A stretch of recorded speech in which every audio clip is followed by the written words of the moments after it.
پدر جانم فدایی صحبتی بالای تو، ای پدر جانم فدایی صحبتی بالای تو،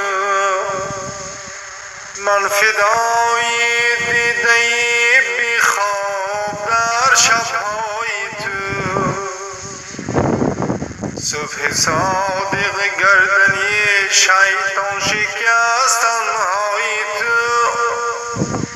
دل فدای هر دو دستی صبح دم بالای تو، یک دعا از تو طلب دارم پدر،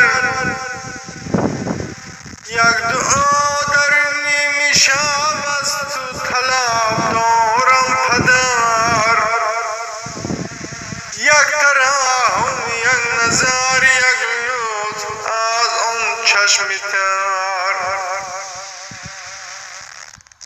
خدمتت را من بجا آوردم قبلگاه، خدمتت را من بجا آوردم قبلگاه، از خدا دارم طلب دارم تو را اندر پناه، از خدا دارم طلب دارم تو را اندر پناه، روز و شب دارم دعایت را به درگاه خدا، روز و شب دارم دعایت را به درگاه خدا، چشم بدبین کور گردد گر کند بر تو نگاه، چشم بدبین کور گردد گر کند بر تو نگاه، در غم اندوه فرزندان شب و روز و سحر، در غم اندوه فرزندان شب و روز و سحر، چون کمان گشته قدت زیبی دلی جان پدرم، چون کمان گشته زیبای دلجوی پدر، آنچه از تقسیم ما بگذشت یا والا گوهر، عذر میخواهم قبول فرمای این عذر پسر، گرچه کم بودی ز دستی این فقیر بسیار شد، لیک از کوتاهی خدمت خودش بیزار شد،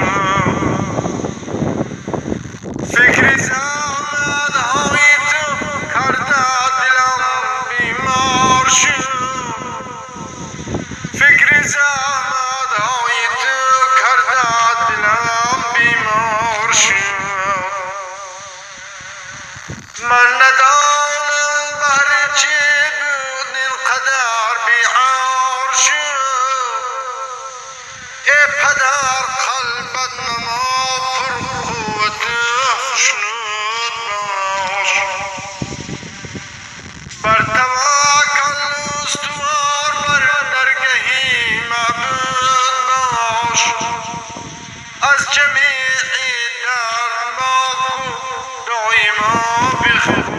باش، از جمیع درد باکو دایما به خود باش، هم به درگاه خداوند جهان مسعود باش، هم به درگاه خداوند جهان مسعود باش، آن ثوابی خانه شد و برآید ای پدر، خدمت تعلیم قرآن سرای سر به سر رنج دشمن رنج ملت رنج غربت در سفر رنجشی بی خانگی بی منزلی بود در بدر قیمت و قدرت ندانستم پشیمانم هنوز قیمت و قدرت ندانستم پشیمانم هنوز در غریبی گشتم با چشم گریانم هنوز در غریبی گشتم با چشم گریانم هنوز در درون سینه چون جوشیده بریانم هنوز در درون سینه چون جوشیده بریانم هنوز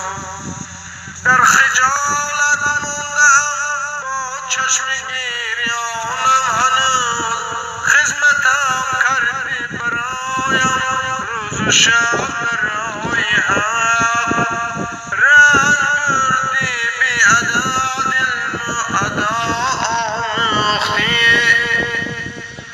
رنج بردی بی عدد علم و ادب دادی سبب وصف شیرینت نموده ای پدر با این سبب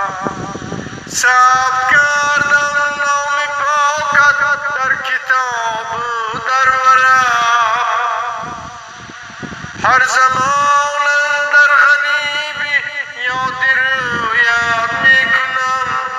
با غزل